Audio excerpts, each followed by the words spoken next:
Hey guys, welcome back to J Builds, and in this video I'm going to be showing you how I built a simple miter gauge fence using aluminum extrusions for my table saw. Initially I used a piece of 1x3 inch extrusion, but ended up just using a 1x2 piece at the end as it worked better with the stop block, which I'll show you in a bit. The fence can be installed on basically any miter gauge. On some of the older miter gauges, you might have to drill the mounting holes, but I know a lot of the aftermarket ones have vertical mounting slots, which you can use to mount the T-slot extrusion. The hardware needed to mount this is pretty simple. I used some 1/4 inch -20 screws along with some T-nuts and just had to make sure that I was using the correct length. I started by disassembling my miter gauge and then I clamped it down. I then marked the mounting hole locations to be 1.5 inches from the bottom and approximately 2.5 inches from the sides.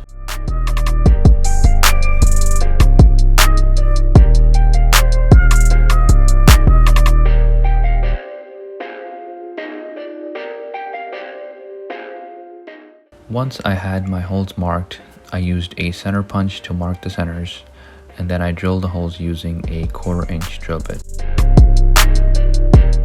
I then reassembled my miter gauge, making sure it was square with the miter bar.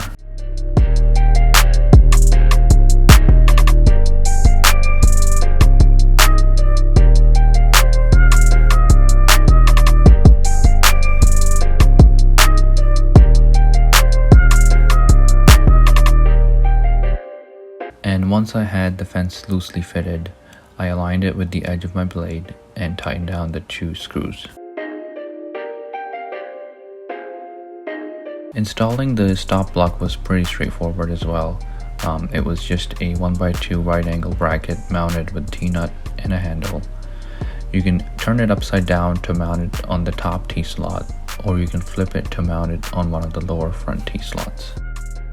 Overall, I'm very pleased with this, and the only thing that I did afterwards is add a adhesive backed measuring tape to the top. The miter fence is available for sale on my website in 18 inch or 30 inch lengths, and it includes all the mounting hardware that you might need along with the stop block. So thanks for watching, and remember to like, comment, and subscribe.